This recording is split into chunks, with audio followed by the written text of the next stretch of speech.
L'Abbé Prévost, Histoire du Chevalier des Grieux et de Manon Lescaut. Début de la première partie. Je suis obligé de faire remonter mon lecteur au temps de ma vie où je rencontrai pour la première fois le Chevalier des Grieux. Ce fut environ 6 mois avant mon départ pour l'Espagne. Quoique je sortisse rarement de ma solitude, la complaisance que j'avais pour ma fille m'engageait quelquefois à divers petits voyages que j'abrégeais autant qu'il m'était possible. Je revenais un jour de Rouen, où elle m'avait prié d'aller solliciter une affaire au Parlement de Normandie pour la succession de quelques terres auxquelles je lui avais laissé des prétentions du côté de mon grand-père maternel. Ayant repris mon chemin par Évreux, où je couchai la première nuit, j'arrivai le lendemain pour dîner à Passy, qui en est éloigné de 5 ou 6 lieues. Je fus surpris, en entrant dans ce bourg, d'y voir tous les habitants en alarme. Ils se précipitaient de leur maison pour courir en foule à la porte d'une mauvaise hôtellerie, devant laquelle étaient 2 chariots couverts. Les chevaux, qui étaient encore attelés et qui paraissaient fumants de fatigue et de chaleur, marquaient que ces 2 voitures ne faisaient qu'arriver. Je m'arrêtai un moment pour m'informer d'où venait le tumulte, mais je tirai peu d'éclaircissements d'une populace curieuse qui ne faisait nulle attention à mes demandes et qui s'avançait toujours vers l'hôtellerie en se poussant avec beaucoup de confusion. Enfin, un archer revêtu d'une bandoulière et le mousquet sur l'épaule, ayant paru à la porte, je lui fis signe de la main de venir à moi. Je le priai de m'apprendre le sujet de ce désordre. « Ce n'est rien, monsieur, me dit-il. C'est une douzaine de filles de joie que je conduis avec mes compagnons jusqu'au Havre de Grâce, où nous les ferons embarquer pour l'Amérique. Il y en a quelques-unes de jolies, et c'est apparemment ce qui excite la curiosité de ces bons paysans. » J'aurais passé après cette explication si je n'eusse été arrêté par les exclamations d'une vieille femme qui sortait de l'hôtellerie en joignant les mains et criant que c'était une chose barbare, une chose qui faisait horreur et compassion. « De quoi s'agit-il donc ?» lui dis-je. « Ah, monsieur, entrez, répondit-elle, et voyez si ce spectacle n'est pas capable de fendre le cœur. » La curiosité me fit descendre de mon cheval, que je laissai à mon palefrenier. J'entrai avec peine, en perçant la foule, et je vis en effet quelque chose d'assez touchant. Parmi les 12 filles, qui étaient enchaînées 6 à 6 par le milieu du corps, il y en avait une dont l'air et la figure étaient si peu conformes à sa condition qu'en tout autre état je l'eusse prise pour une personne du premier rang. Sa tristesse et la saleté de son linge et de ses habits l'enlaidissaient si peu que sa vue m'inspira du respect et de la pitié. Elle tâchait néanmoins de se tourner, autant que sa chaîne pouvait le permettre, pour dérober son visage aux yeux des spectateurs. L'effort qu'elle faisait pour se cacher était si naturel qu'il paraissait venir d'un sentiment de modestie. Comme les 6 gardes qui accompagnaient cette malheureuse bande étaient aussi dans la chambre, je pris le chef en particulier et je lui demandai quelques lumières sur le sort de cette belle fille. Il ne put m'en donner que de fort général. « Nous l'avons tirée de l'hôpital, me dit-il, par ordre de monsieur le lieutenant général de police. Il n'y a pas d'apparence qu'elle y eût été renfermée pour ses bonnes actions. Je l'ai interrogée plusieurs fois sur la route. Elle s'obstine à ne me rien répondre. Mais, quoique je n'ai pas reçu ordre de la ménager plus que les autres, je ne laisse pas d'avoir quelques égards pour elle, parce qu'il me semble qu'elle vaut un peu mieux que ses compagnes. Voilà un jeune homme, ajouta l'archer, qui pourrait vous instruire mieux que moi sur la cause de sa disgrâce. Il l'a suivie depuis Paris, sans cesser presque un moment de pleurer. Il faut que ce soit son frère ou son amant.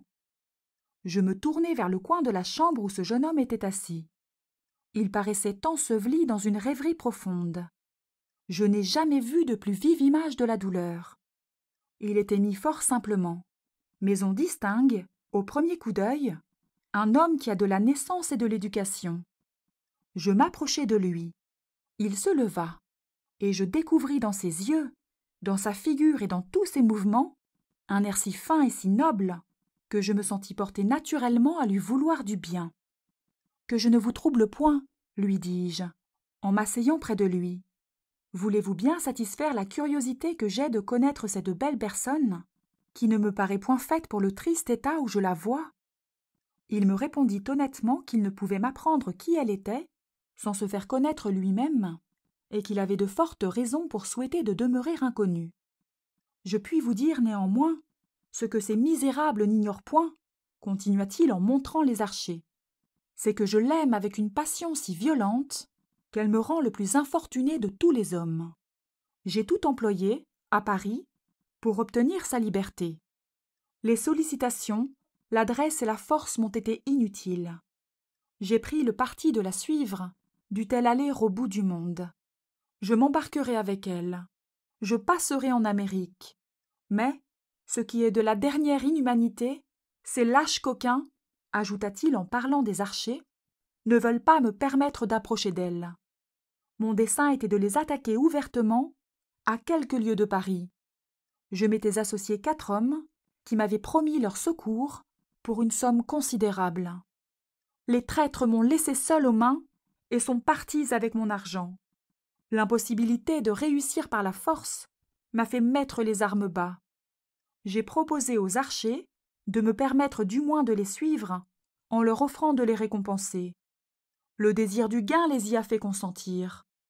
Ils ont voulu être payés chaque fois qu'ils m'ont accordé la liberté de parler à ma maîtresse. Ma bourse s'est épuisée en peu de temps, et maintenant que je suis sans un sou, ils ont la barbarie de me repousser brutalement lorsque je fais un pas vers elle. Il n'y a qu'un instant qu'ayant osé m'en approcher malgré leurs menaces, ils ont eu l'insolence de lever contre moi le bout du fusil. Je suis obligé, pour satisfaire leur avarice et pour me mettre en état de continuer la route à pied, de vendre ici un mauvais cheval qui m'a servi jusqu'à présent de monture. » Quoiqu'il parût faire assez tranquillement ce récit, il laissa tomber quelques larmes en le finissant.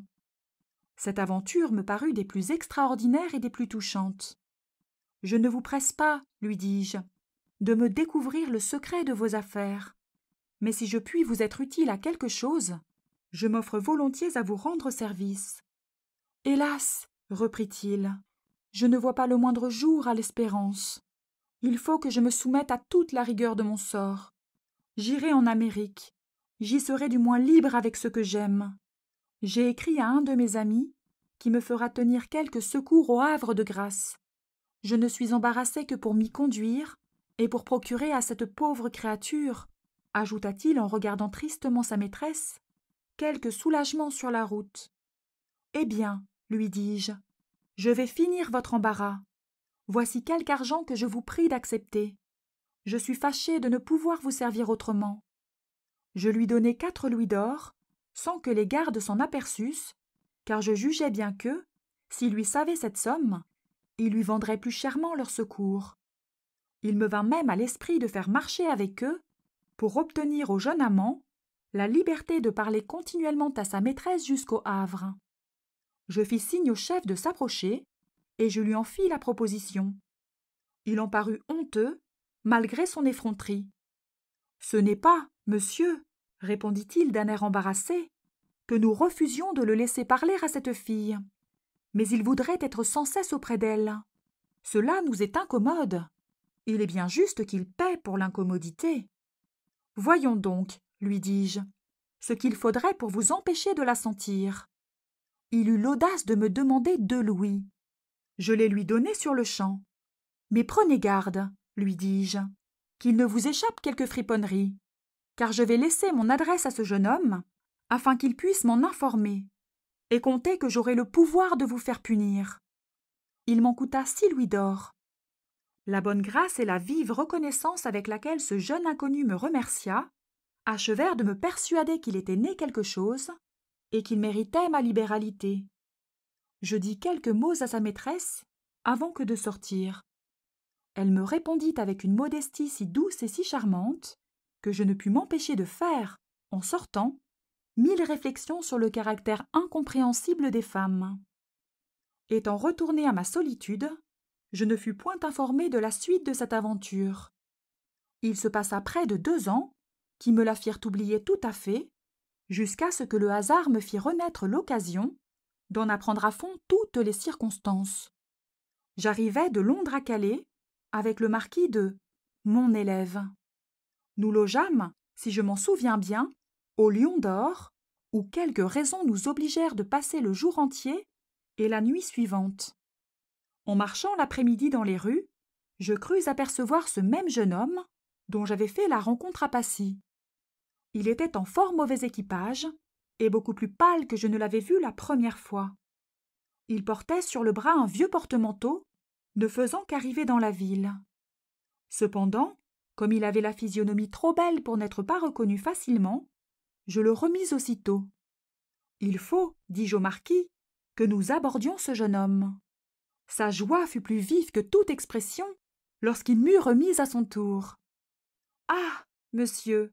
s'écria-t-il en me baisant la main. « Je puis donc encore une fois vous marquer mon immortelle reconnaissance. » Je lui demandai d'où il venait.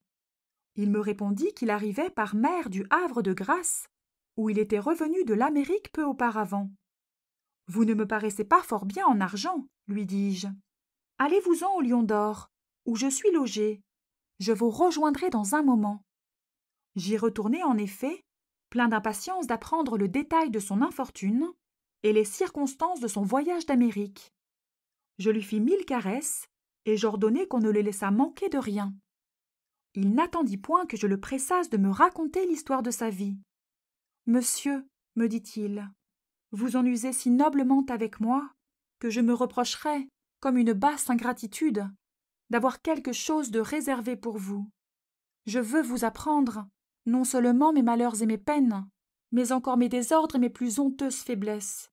Je suis sûre qu'en me condamnant, vous ne pourrez pas vous empêcher de me plaindre. » Je dois avertir ici le lecteur que j'écrivis son histoire presque aussitôt après l'avoir entendue, et qu'on peut s'assurer, par conséquent, que rien n'est plus exact et plus fidèle que cette narration. Je dis fidèle jusque dans la relation des réflexions et des sentiments que le jeune aventurier exprimait de la meilleure grâce du monde. Voici donc son récit, auquel je ne mêlerai, jusqu'à la fin, rien qui ne soit de lui.